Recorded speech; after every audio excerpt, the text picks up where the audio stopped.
All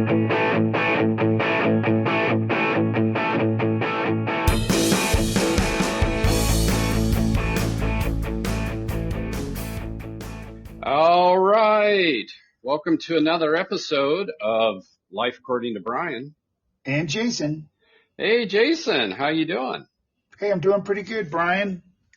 Right. Hey, got through Christmas. We're hitting the new year. And I think what a perfect time to talk about plans and goals for 2026.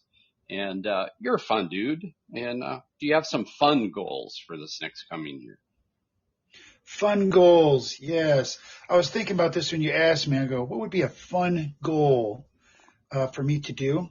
And I'm thinking what I want to do, Brian, is do a road trip to a place I have never been. Mm-hmm. Mm-hmm. So, and I want it to be a place where it's like, what? Why are you going there? You know, it's not going to be to a beach. It's not going to be for the mountains. I want to go to a place that it's like, why are you going there? You know, it's like, what is up with that? So Right. as I do this, I want to intentionally research a place that I have not been. Now, I've been out to the western part of our great country many times. So I was actually thinking of going east. I'm in Colorado, Denver metro area. So I was thinking, where can I go that I've not gone before? Because I love road trips. I don't know about you, Brian, but just getting in the car, going, talking, seeing the landscape change and stuff. But the fun part would be I'm going somewhere that it's like I've never been there before, and why am I going there? You know? Am I looking for the big ball of twine? I kind of want to say, yeah, I've been there. And they're like, what? The biggest ball of twine? Yes, I've seen it. I kind of already have somewhat of a, well, that's cheating though. But I have a cheat goal, but I'm not going to do that. To go, so I can't do this. As I'm talking to you, I can't go to Devil's Tower because I've been to Wyoming many times. But to go to Devil's Tower, you got to turn and go almost 2 hours to that solitary why not though? Monument it's and epic. then go. It is, but I want to go in a state that I've never been in. That's my goal. Have you been to Devil's Tower? Yeah, well, long time ago. I've been there a couple different times, and I loved it. I loved the cool little walking path that kind of goes around it. It's got a great vibe. I need to go back again. I don't think I've been there in maybe 15 years. So yeah, it's great. Can't go wrong. It's like a destination. You're going there. You know, It's kind of like in Colorado. You know, you got to go to Telluride. There's no, I think I might drive past Telluride, Colorado. No, you got to go there. Yeah, just geographically, it's kind of out in the middle of nowhere. But while you're out there, what else could you explore and do? And I don't know. I mean, this, Tanis and I did that one lap around America after I retired, where we did a full perimeter around the United States. And we always we tried to travel kind of, so to speak, one road off of, where everyone else travels, so if that's the busiest road in that state, what's the road to the east or the west of it that's slow going? That's our jam, is get into the back roads, go to other places that maybe not many people have seen, those hidden gems. Sometimes just putting your finger on the map and be surprised what cool stuff's out there that you don't know about. Yeah. So for me, a road trip, Brian, where I have not been, forcing myself to go in a direction. Yes. And just, what am I going to find? So what would be your fun goal? Well, as a side note, you and Andy, you're road warriors. I mean, you guys just bust out the miles like nobody. Oh, let's do 12 hours in the car today. No problem. Yep. So, easy.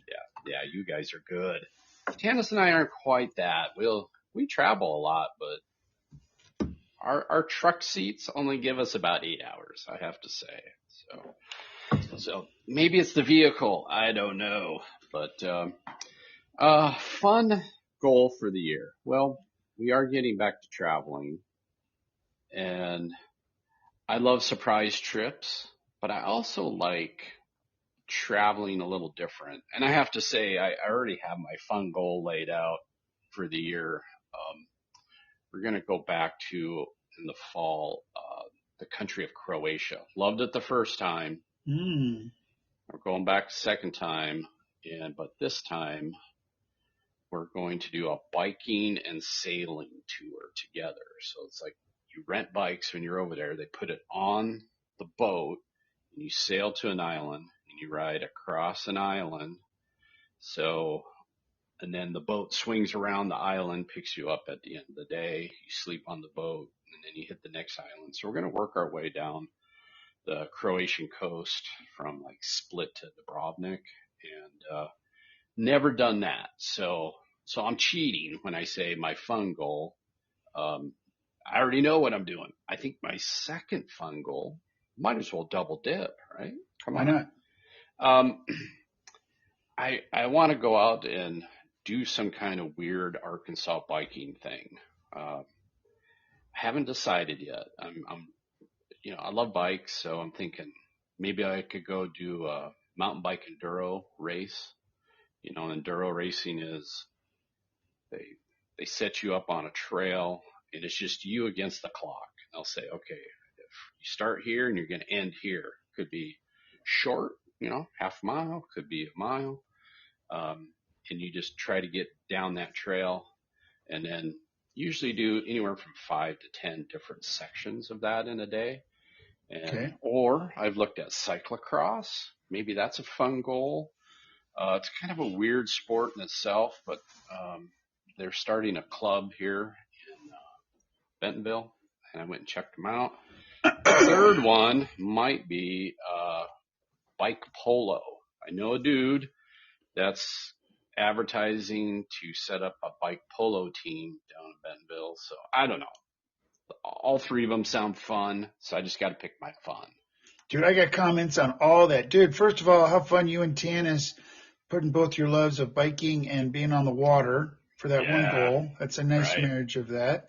Right. And second, your bike polo thing. Dude, when I was a kid, we used to play tag on our bikes. Loved it. When you said that, I was like, oh, you have to have a good bike that is nimble, takes you around. Right. It was great fun. So, but watch out, man. You never know what might happen. Well, I upgraded my health care despite all the health care costs going sideways. So I went from a low level plan to a medium plan, silver plan this year, and just in case. But, you're just prepping. Prepping. Yes, but interesting. As we go through these goals, we have not talked, but both of us had travel. You were kind of going to a place you've been, but doing something different. And I'm going to a place that I've not been, just on purpose. Right. Interesting. Totally. Yeah. And, you and I can figure out other fun things. I know we're going to get together, maybe do a baseball trip, but, there's no shortage of fun. But I think the big thing is, what's your big fun that you got to save for, you got to plan for, that you really want to do? I like let's just go for it. Let's find a place on the map and go, Yeah, for days. This would be a several day trip. So that's why I have to plan, save, get the time off, do all that. So just wandering, just go and wander. Yes. Yep. Who doesn't? Yeah, I know most trips, and this is why I appreciate Tanis so much, because when I hooked up with her, I'm like, oh, I got to learn how to travel differently, because her method of travel is, where you're starting and you know where you're ending. The middle, don't know anything. Yeah. So you have to fill in the gaps as you go, and that's either internationally or domestically, and occasionally we'll throw something in the middle. Kind of some bookends, places you got to be maybe in the middle of your month trip or 2-week trip, but it's very freestyle. So if I hear you right, go freestyle this summer. Yeah, just freestyle. Freestyle travel. And see what happens. So that's my fun goal. All right. Well, all right. We're both aging. You just had a birthday. What? uh, you got to start having health goals, buddy. I'm Oh sorry. yeah. Yeah. So, uh, what's your health goal for 2026? What do you think? Well, getting out, walking is good. Sometimes that isn't always the most easy thing Boring. to do, It's boring or something like that. boring. So Right. mine is playing disc golf. However, I have a Ooh. caveat with that. I've played disc golf on and off for 40 years. And what I've been doing recently is at my school, we have a new disc course we set up because we had some renovations, which is very good. But I can go to a park and just hit things, and that's fun. But part of my health goal is to play disc, which I try to do every day after school when it's nice. Um, but I'm going to be working on my forehand. I have my backhand really good, but Mm, sometimes I go out and I just do my forehand. So also, as we're getting older, 50 plus, you want to learn new things as well. So I'm kind of, it's been challenging because I'm not as accurate. I can't do as good. I'm trying different right. discs. So it has been hard. My son is very good at the forehand. My daughter is very good at the forehand. Um, I'm pretty accurate with my backhand.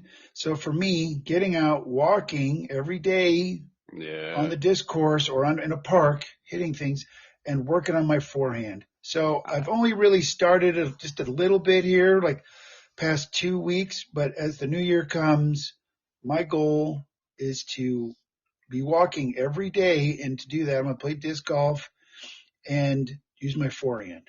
right. No, I agree. Yeah, you came out here in Arkansas, what, a couple months ago? We went and Yep. played disc golf over here locally. We have a sweet little course, and Yes, you I do. know I noticed a stark improvement in your play. Dude, you were throwing straight. You were just throwing dimes on some holes. It was like, wow. Okay, I Yes, can on tell. some hole. But I could tell you've been practicing because I did practice, and you just notice, you notice when someone's actually doing the work of improvement.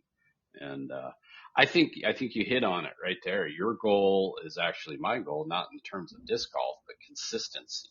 I'm Yes. already busy, I'm outdoorsy busy, but there's a difference between consistent walking. If you go walk 2 days a week, great, but it's not the same as six or seven.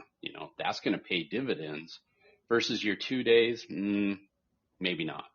Um, so I think for me, the movement, consistently moving, every day, not just a little, but a lot. So whether Yep. that's a bike ride, that's 10 miles plus. If I walk, I try to hit 8,000 steps or more. So that puts you in the 4 mile range. I've noticed when I've walked in the past that physically once you start hitting between 3 and 5 miles, there's a noticeable difference in your Right. health. And, but you got to be consistent. I think that's the biggest piece I've failed on in the past years is you got to do it every day. There's really no rest day when it comes to your health. No. But keeping it interesting, Hmm. changing it up. Right. So that's Yeah. important too. Learning things. All right. Yeah, good. Okay. So what you're saying is the next time we play disc golf, I'm just going to get whooped. I'm You just better going to get. know, no, because you're going to go out and you're going to do a little disc after this conversation, Oh my Brian. God. Oh, the woods here are nasty because I always throw them into the trees and there's just stickers and thorns and everything in Arkansas is trying to kill you in the woods, I swear. Yes. So, You, by the way, have a good forehand, buddy. so, Your forehand is nice. See, I'm trying to achieve what you already have. well, I got that angle weird thing. So you got a nice straight throw. So I would take that any day. So we'll see. Who knows? Yep. I Who might knows? surprise you. I might surprise you. All right, man. One thing that you always have to do, I believe, and so for our audience out there is I always used to say we got to have a goal, especially to my staff. We got to have a goal. I was a principal. Got to have a goal that scares us. If we're not doing a goal that seems scary, big, monstrous, unachievable, what's the point? And personally, you should have a big, scary goal every year. So, Jason, what is your absolute scariest goal for 2026? Well, it's scary to us, and that we have lived in our house going on 24 years. So you go back and forth, back and forth. So the goal is to make possibly moving real. And, everyone says, oh, I'm moving. I'm sitting in my house, not doing anything. Well, this year we want to seriously downsize, make some decisions. Basically, the big scary is making decisions. What are we doing with this stuff, that stuff? Getting the house to become nimble. Now, whether we move this year or next year, we're, seeing that. But actually taking the plunge as I look around the house here and I'm like, yep, we don't need that. Right. Doing projects, not just saying it. We gotta work on the, outside of the house. We gotta move this. We gotta paint this. No, we gotta do it. Yep. And I know that doesn't sound scary to some, but when you're in a home or a place for a really long time, it can just be kind of like you're walking through, wet sand. Oh, totally. I understand that. It's I lived in the same house for, let's see here. We were in that house for at least 15 years before, and then I got divorced. And then I was kind of forced into changing and moving all the time. And I've moved quite a bit since then. And so to me, just packing up and going is not a big deal. Why? Because I practice it. Yeah. But you've been in one place for a long time. And that's a big task. I know. As you know, we both have parents that are in the same predicament. You got to downsize, you got to change later in life. Yeah. And we've tried to navigate that even in our own family. But yeah, dude, let me know how I can help. Sometimes you got to bring people into the picture to get your momentum going. Right. I just got to also start showing up every day. That's the biggest thing. Showing up every day and just starting. But for me, my big scary would be working on the house because we're moving. Right. You need to write that down, put it up on the wall, show up every day. Goal one. Goal one, have fun, throw disc. Drive somewhere you don't know. Yeah, drive wherever. That's right. Well, I think for me, yours? I retired out of education and I worked for the government for a long time. When I think back when I was in college, in late high school, I really wanted to be a business owner. I started in business in college. I worked in the bike industry. I worked in a bike warehouse and retail. And I thought, that's what I'm doing. And then I started working with kids in this nonprofit and kind of fell in love with education. I really didn't want to do education. My mom was an educator, but fell in love with it. 36 years later, here I am. And now I'm like, I really got to start a business. And so that's my big scary goal is I've done all my homework and just want to make sure, I'm doing it in a way that doesn't affect us financially. But, there's risk. And that's the big thing is, can I mitigate any kind of risk? Done my homework, but yeah, I think I'm going to start 2 businesses in 2026. One is not one, but 2, maybe a third if I'm successful. But sometimes you have to really motor, and you just got to find out what sticks and what works. And one thing I'm pretty good at is working with my hands, and so I'm going to try a home services or handyman business in my local area. And then the second thing is I started woodworking as a hobby, and then people tell me, oh, some of this is pretty good, so I'm going to try that and see where it takes me. So yeah, I occasionally find myself looking at the job market going, well, I guess I could go do that. But then I'm working for someone else. Right. I think while I have the opportunity, the time, and the resources to do it, try to figure out how to work for myself. And for a lot of people out there who already work for themselves, oh, that doesn't sound scary. But when you worked for an organization or other people your whole life, stepping out on your own, that's a big scary deal. You know? Totally. Dude. Yeah. Yeah. Showing up every day. You're going to show up every day twice, maybe 3 times. All right. And what I've learned is you work 7 days a week and you work at weird times. Like I'll be out in the garage working on some, 7, 8 at night, working on my business at 10 at night, early in the morning, whatever. I have to learn how to market. I never had to learn how to do marketing in education, Right.